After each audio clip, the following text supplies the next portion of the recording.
Hello everyone, welcome back. तो start करते हैं आज के लेक्चर सीरीज और ये पार्ट 2 है, बायोलॉजी का सेशन है ये। तो स्टार्ट करते हैं। क्वेश्चन है हमारा, प्रकाश संश्लेषण होता है तो प्रकाश संश्लेषण क्रिया जो होती है ये दिन में या फिर रात में होगी, यानी ऑप्शन नंबर सी। अगला प्रश्न है, पेड़ पौधे व पेड़ के खाना बनाने की यानी खाना तैयार करने की प्रक्रिया क्या कहलाती है? तो ये होती है फोटोसिंथेसिस यानी प्रकाश संश्लेषण। अगला प्रश्न है, प्रकाश संश्लेषण हेतु सर्वाधिक क्रियाशील प्रकाश कौन सा है?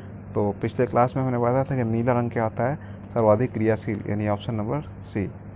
अगला प्रश्न है, प्रकाश संश्लेषण में सूर्य के प्रकाश की कौन सी रश्मियों का परावर्तन द्वारा सर्वाधिक उपयोग किया जाता है? उसका करेक्ट आंसर होगा ऑप्शन नंबर डी, यानी नीले रंग का। अगला प्रश्न, कृत्रिम प्रकाश, ये इसके लिए क्या करेक्ट आंसर होगा? तो देखिए, परावर्तन नष्ट कर सकता है, या फिर परावर्तन का संश्लेषण कर सकता है, या फिर प्रकाश संश्लेषण का कारण हो सकता है, यानी कि ऑप्शन नंबर क्या होगा? सी इसका करेक्ट आंसर, यानी कि कृत्रिम प्रकाश जो है प्रकाश संश्लेषण का कारण हो सकता है। अगला प्रश्न, प्रकाश ऊर्जा का रासायनिक ऊर्जा में रूपांतरण क्या कहलाता है? तो ये होता है प्रकाश संश्लेषण, यानी ऑप्शन नंबर बी। अगला प्रश्न, निम्न में कौन सा पौधों की जड़ों द्वारा कार्य नहीं किया जाता? तो प्रकाश संश्लेषण की क्रिया के लिए क्या होता है, परावर्तन की जरूरत होती है, और परावर्तन जो होता है हम लोग के किसी भी पौधे के जड़ों में नहीं पाया था, यानी कि यही क्रिया है जो नहीं हो सकती, बाकी सारा कर सकता है। अधोलिखित में से कौन सा पृथ्वी के कार्बन चक्र में कार्बन डाइऑक्साइड की मात्रा को नहीं बढ़ाता है? तो प्रकाश संश्लेषण की क्रिया में क्या होता है कि कार्बन डाइऑक्साइड को ऑब्जॉर्ब करके ऑक्सीजन का निर्माण किया था, यानी कि इस क्रिया में क्या हो सकता है, कार्बन डाइऑक्साइड की मात्रा को नहीं बढ़ाया जा सकता। अगला प्रश्न, कैसिमिर फंक ने निम्नलिखित में से किसका आविष्कार किया था? तो इन्होंने किया था विटामिन का निर्माण, सॉरी इन्होंने क्या किया था, विटामिन का आविष्कार किया था, यानी कि ऑप्शन नंबर फर्स्ट। अगला प्रश्न, निम्नलिखित में से कौन सा तत्व पौधों के विकास के लिए आवश्यक नहीं है? तो इसमें करेक्ट आंसर होगा ऑप्शन नंबर फर्स्ट, सोडियम, बाकी सारे विकास के लिए आवश्यक है। अगला प्रश्न, भोजन के वर्ग में प्रति यूनिट कैलोरी की मात्रा सर्वाधिक होगी, तो सर्वाधिक जो कैलोरी होगी वो होती है फैट में, यानी वसा में, ऑप्शन नंबर बी। अगला प्रश्न, विटामिन जो खट्टे फलों में पाया जाता है तथा चर्म को स्वस्थ करने के लिए जरूरत होती है वो होती है विटामिन सी में, यानी खट्टे फलों में विटामिन सी पाया जाता है। अगला प्रश्न, विटामिन सी का मुख्य स्रोत क्या होता है? हमने बताया अभी कच्चे फल यानी खट्टे फल, और खट्टे फल कैसे होते हैं, कच्चे और ताजे होते हैं। अगला प्रश्न, विटामिन सी का सबसे उत्तम स्रोत खट्टे फल होते हैं, तो खट्टे फल का ऑप्शन क्या है, ऑप्शन नंबर सी, आंवला। अगला प्रश्न, निम्नलिखित में से किसमें विटामिन सी की मात्रा सर्वाधिक होती है? तो विटामिन सी यानी कि खट्टे फल, और इसमें करेक्ट आंसर बनेगा ऑप्शन नंबर डी, संतरा। अगला प्रश्न, विटामिन सी का रासायनिक नाम? तो विटामिन सी का रासायनिक नाम जो होता है वो होता है एस्कॉर्बिक एसिड, यानी कि ऑप्शन नंबर फर्स्ट। अगला प्रश्न, विटामिन सी का सर्वाधिक प्रचुर स्रोत क्या है? तो अभी इस ऑप्शन में क्या खोजना होगा, खट्टे फल कौन से, ऑप्शन नंबर सी, यानी संतरा। अगला प्रश्न, घाव भरने में सहायक विटामिन कौन सा है? तो घाव भरने के लिए विटामिन सी की जरूरत होती है। अगला प्रश्न, निम्नलिखित में से कौन स्कर्वी रोग के इलाज के लिए उपयोगी है? तो स्कर्वी जो होता है विटामिन सी की कमी से होता है, यानी कि विटामिन सी के एक कौन सा जिम्मेदार है, आंवला, यानी ऑप्शन नंबर सी। अगला प्रश्न है, निम्नलिखित में से किस विटामिन की कमी से खून का थक्का धीरे धीरे बनने की बीमारी होती है? तो विटामिन के की वजह से होता है ये बीमारी, यानी कि ऑप्शन नंबर क्या बनेगा, ऑप्शन नंबर के, विटामिन डी, यानी sorry option number D, vitamin के। अगला प्रश्न, रक्त का थक्का बनने में किस विटामिन की आवश्यकता होती है? तो विटामिन के, यानी ऑप्शन नंबर बी। अगला प्रश्न, विटामिन डी का स्रोत होता है? तो विटामिन डी जो होता है सूर्य की किरणों से मिलता है, और ये होता है विटामिन, ऑप्शन नंबर बी। अगला प्रश्न है, सूर्य की किरणों में कौन सा विटामिन प्राप्त होता है? तो सूर्य की किरणों से जो है विटामिन डी प्राप्त होता है, ऑप्शन नंबर डी। बढ़ते हैं अगले प्रश्न की ओर। अगला प्रश्न है, विटामिन डी की अल्पता से कौन सा रोग होता है? तो विटामिन डी की कमी से होता है रिकेट्स। अगला प्रश्न, विटामिन डी में निम्नलिखित में से क्या पाया जाता है? तो विटामिन डी में जो होता है कैल्सीफेरॉल होता है, यानी ऑप्शन नंबर बी। अगला प्रश्न है, रतौंधी निम्नलिखित की कमी के कारण होती है? तो विटामिन ए की कमी के कारण होता है कौन, रतौंधी, और ये कौन सा ऑप्शन है, ऑप्शन नंबर सी। अगला प्रश्न है, मानव शरीर में विटामिन ए संचित रहता है? तो विटामिन ए जो होता है यकृत में संचित होता है।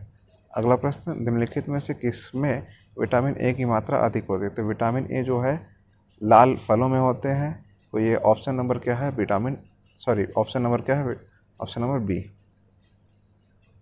अगला प्रश्न, निम्नलिखित में से किसका निर्माण हमारे शरीर में नहीं होता है? तो प्रोटीन, एंजाइम और हार्मोन्स का निर्माण शरीर में होगा। विटामिन ए जो है नहीं निर्माण हो सकता है। साइनोकोबालामिन ये किसका नाम है? तो साइनोकोबालामिन जो है विटामिन B12 का नाम है और इसमें जो होता है कोबाल्ट धातु पाई जाती है। जिस विटामिन में कोबाल्ट होता है वो कौन सा है? B12 यानी कोबालामिन। अगला प्रश्न थायमीन है। थायमीन जो है किसका नाम है? ये है विटामिन B1 का नाम। अगला प्रश्न, जल में घुलनशील विटामिन, जल में घुलनशील बी और सी होता है। तो इसमें ऑप्शन क्या है? ऑप्शन नंबर बी यानी कि विटामिन सी। अगला प्रश्न, निम्नलिखित में से कौन सा विटामिन पानी में घुलनशील है? तो पानी के लिए बी और सी होते हैं। ऑप्शन नंबर क्या बनेगा? बी। अगला प्रश्न, एक मनुष्य को बेरी जो होता है विटामिन B1 की कमी से होता है। सूखा रोग यानी कि डी की कमी से और स्कर्वी रोग सी की कमी से। तो ऑप्शन क्या बनेगा? Option number B. अगला प्रश्न, केला जो एक फल के रूप में अत्यधिक मूल्यवान भोज्य पदार्थ माना जाता है कि प्रति 100 ग्राम में होता है। तो केला के 100 ग्राम में मात्रा में जो होता है 89 कैलोरी ऊर्जा होती है। अगला प्रश्न, प्रोटीन की अधिकतम मात्रा पाई जाती है। तो प्रोटीन जो होता है सोयाबीन में जो होती है अधिकतम मात्रा दिए हुए ऑप्शन में पाई जाएगी। अगला प्रश्न, गेहूं में रोटी बनाने के गुणों को प्रभावित करने वाला पदार्थ है। तो ये होगा ग्लूटीन, ऑप्शन नंबर फर्स्ट। अगला प्रश्न, प्रोटीन एवं वसा दोनों की प्रचुरता है। ये होती है मूंगफली में, यानी इसमें प्रोटीन और वसा दोनों की प्रचुरता होती है। अगला प्रश्न है, एक कठोर परिश्रम करने वाले पुरुष की दैनिक ऊर्जा की आवश्यकता होती है, यानी कि एक दिन में कितनी ऊर्जा उसको चाहिए? तो इसके लिए होता है 4000 किलो कैलोरी की ऊर्जा उसको चाहिए होगी। अगला प्रश्न है, हमारे शरीर में अम्लीयता और क्षारकता के बीच जो तत्व संतुलन बनाए रखता है उसको क्या कहते हैं? उसको कहते हैं फॉस्फोरस, यानी ऑप्शन नंबर फर्स्ट। अगला प्रश्न, निम्न में से किस फल में लौह प्रचुर मात्रा में पाया जाता है? तो लौह जो होता है इस दिए हुए ऑप्शन में करौंदा है, जिसमें क्या होगा? लौह प्रचुर मात्रा में पाया जाएगा। अगला प्रश्न है, पालक के पत्तों में क्या पाया जाएगा? तो पालक के पत्तों में आयरन पाया जाएगा, ऑप्शन नंबर बी। अगला प्रश्न, निम्नलिखित में से कौन सा लोहे का अच्छा स्रोत है? तो लोहे का अच्छा स्रोत क्या है? हरी सब्जियां। तो इसमें दिया ऑप्शन क्या है? ऑप्शन नंबर डी पालक। अगला प्रश्न है, लौह का अंश सबसे अधिक पाया जाएगा, यानी कि हरी सब्जियां में, ऑप्शन नंबर सी। अगला प्रश्न है, निम्नलिखित में से किसकी उपस्थिति के कारण दूध में मिठास होती है? दूध का मीठापन जो होता है वो होता है लैक्टोज के कारण, यानी ऑप्शन नंबर बी। अगला प्रश्न है, दूध किस बैक्टीरिया के कारण खराब होती है? तो दूध जो है लैक्टोबैसिलस के कारण क्या होता है? खराब होता है, यानी ऑप्शन नंबर डी। अगला प्रश्न, गाय के दूध के हल्के पीले रंग का होने का कारण क्या होता है? तो हल्के पीले रंग का कारण होता है कैरोटीन। अगला प्रश्न, दूध को पचाने के लिए आवश्यक एंजाइम रेनिन और लैक्टोज मानव शरीर में कितने वर्ष की आयु में लिप्त हो जाते हैं? तो ये होते हैं 8 वर्ष की उम्र में लिप्त हो जाते हैं। आज के सीरीज का लास्ट क्वेश्चन है, दुग्ध प्रोटीन को पचाने वाले एंजाइम का नाम क्या है? तो वो होता है रेनिन। आई होप ये वीडियो आपको समझ में आया होगा। इसके बावजूद यदि आपको किसी प्रकार की क्वेरी या फिर डाउट होती है तो आप हमें कमेंट बॉक्स में पूछ सकते हैं। Thank you for watching.